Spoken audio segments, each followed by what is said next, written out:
Okay, folks. You got to give Joe Lacob, you got to give Mike Dunleavy Jr., you got to give Steve Kerr their flowers. We thought they were done. They traded for Lindy Waters, the 52nd pick, and that was it. ESPN on the broadcast said, hey, this pick is going to OKC. It's not.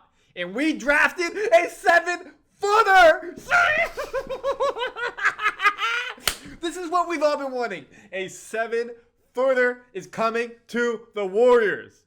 And we signed somebody after the draft as an undrafted free agent. So how did this all happen? We left today with 3 players. 3 players, folks. We're going to dive into it. Randy Silver here on Warriors Digest. 14% of you are subscribed. Thank you if you're not. We put out videos daily for you, keeping you up to date on the Warriors news. And if you don't want to miss anything on a daily episode of Warriors Digest, please subscribe. Quinten Post. It's great his name is Post because he'll be living in the post for us. And he can go out top. We got a 7-footer on the team who can shoot. One more time. He can shoot threes. 40% from 3 as a 7-footer. This is what we've been waiting for. So let's take a step back. If this is your first time at Warriors Digest, what are the Warriors' needs? 3-point shooting. Like a guard shooter. Someone who can be a second scorer to take the pressure off of Steph. A perimeter defender like that. GP2 is good. Hurt a lot. And then in the post, we need rim protection. We need people who can be able to get blocks, interior rebounds. We're a good rebounding team, but it comes from the guard position. So someone who can be in the paint and be a defensive stalwart. Now, I thought Adem Bona would have been a great pick out of UCLA. He's that type of guy. Wasn't there. But we didn't actually think we'd have a pick. So what happened? The Warriors traded cash to reacquire the 52nd pick and drafted Quinten Post per source. That officially hard caps the Warriors at the second apron. They are now unable to go over this season, which was the plan. So let's talk about this. Let's talk about the second apron first. Currently, we're at $174 million. We ended up trading cash to OKC, not a draft pick. As a result, we're now hard capped at the second apron. So our salary can't be over $189 million for this season. We're going to still pay taxes if we're above that tax threshold, but we're capped at $189. So what does that mean for the Warriors? If we want to re-sign Klay Thompson, then you're probably not getting Paul George. If Klay walks, then maybe you can get Paul George. But our total team salary can't get over $189. So say Chris Paul at $30 million, that's gone. That's $144, and Klay's not coming back. Paul George's contract's basically $50 million. What's $144 plus $50? $194. So that means other people would have to be a part of the trade. We'd have to lose more salary to make Paul George work. So Looney, GP2, Moody, Kuminga, any of these players, plus Chris Paul, Wiggins, like if that's gone, that helps. But then we would have no depth on this team because we really can't add more players. But Joe Lacob said he didn't want to go over it. He didn't want to pay the taxes if we're not competing for championships. So that's where that second apron comes in. We'll talk about that more in a later video, but I really want to make sure you understand that because that's key as we move forward for this offseason.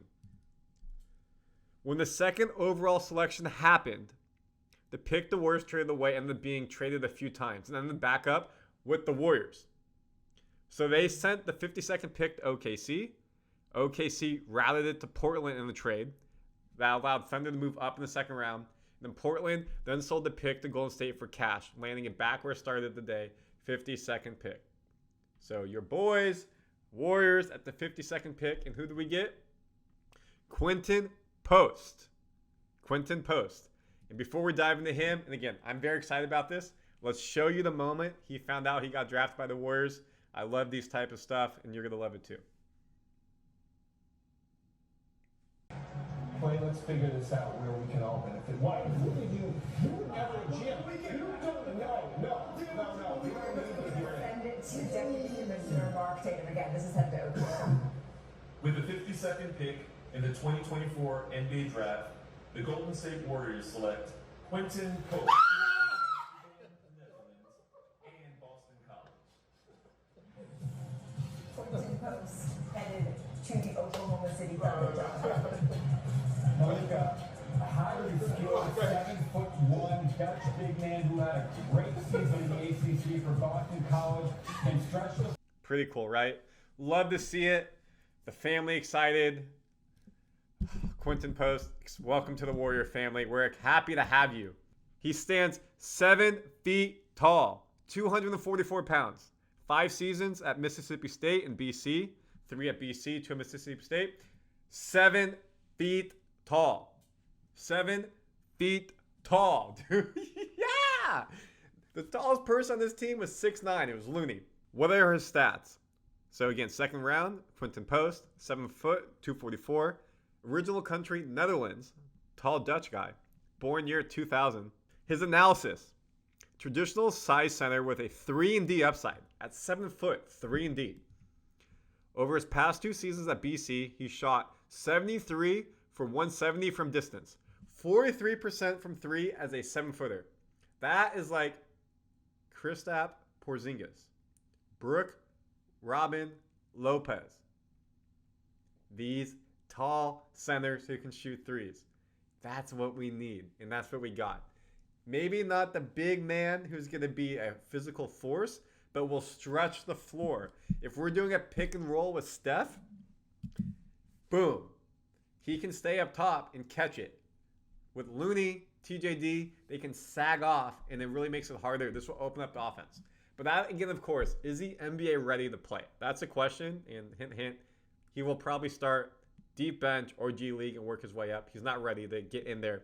He's a second-round pick for a reason. On the block, he uses his size and strength to make basic hook shots and deep steps. However, his limited athleticism doesn't make him a top-shelf lob threat. Kind of disappointing there. He also doesn't help on defense where he struggles outside the paint. Post for his size is simply an adequate rebounder. Free throw line, he shoots 83%. So this guy is a person at LA Fitness who is taller than everybody, and you're like, yo, just go in the paint, and he just shoots threes. That's his game. He's a tall guy outside, which is this crazy. 20 years ago, he probably is 20, 30 pounds heavier and is a beefy man. Like, do you think Shaq would be a three-point shooter now, or would he have the same body type? Charles Barkley, Patrick Ewing. Like, it's crazy how all these big men are now more athletic outside the paint than inside the paint. Projection, because of his limited mobility but 3D upside, Brooke Lopez, Al Horford, what his game compares to. 5th-year senior. Probably a G League player before he turns into a reliable backup big. So again, Warriors fans, it's great we drafted a 7-footer, but, do not expect him to be playing from day one. He's going to be G League. I mean, we're going to be on the Summer League. Subscribe to Warriors Digest. We're going to have everything for you. We're going to do live watch parties for that stuff. But just know he's not going to be someone who's probably coming in and is going to take over TJD's spot. So let's look at his stats. Love to see this at Boston College those final couple years, especially last year. He played every game. He played over 30 games 3 times in college. You can look at the field goal percentage. 50% or more from the field 3 times in college. 3-point percentage, 34%, 42%, 43%. Free throws, 80%. Shots blocked, almost 2 a game senior year. So really did a nice job. .17 in the ACC, playing tough competition. So then if you take it to, what is he actually doing? So that's his averages. How many is he doing? Look at the threes overall. For 3-pointers, he went 50 for 116 his senior year. Field goals, he went 222 for 432. Free throws, he went 101 for 123.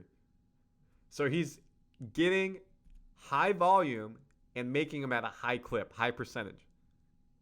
Great stuff here. This is what you want to see. This means he's not just some big man. Oh, he shot 40% from 3. Well, he went 4 for 10. No, he's shooting high volume and making it. This is the type of 3-and-D shooter we want in the post.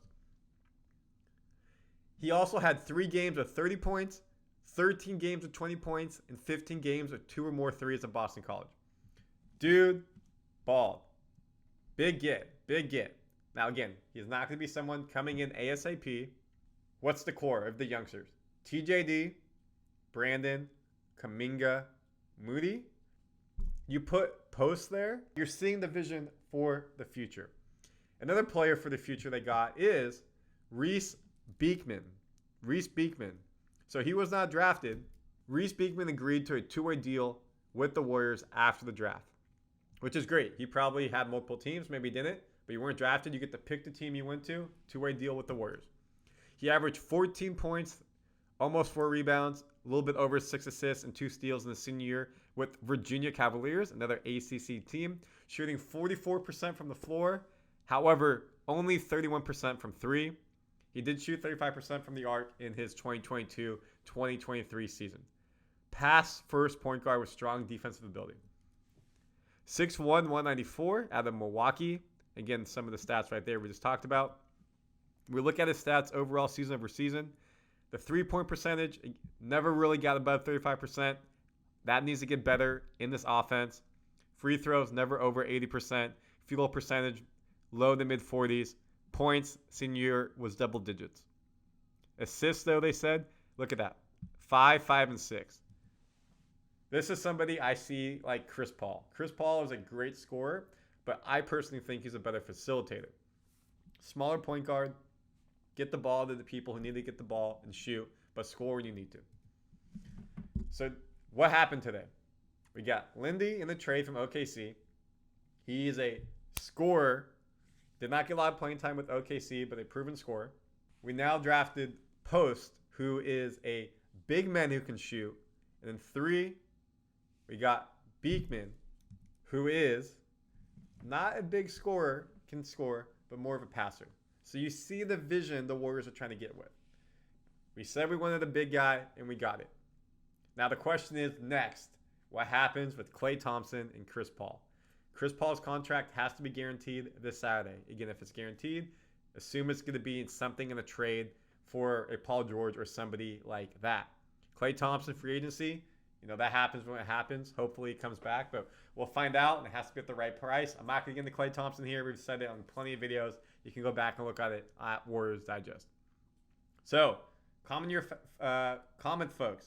You're happy with the Warriors overall draft day. What did we do? Give it a grade, A through F. And if you want to talk about each player, let me know. Of course, Warriors Digest, we have all your news for you. Until next one.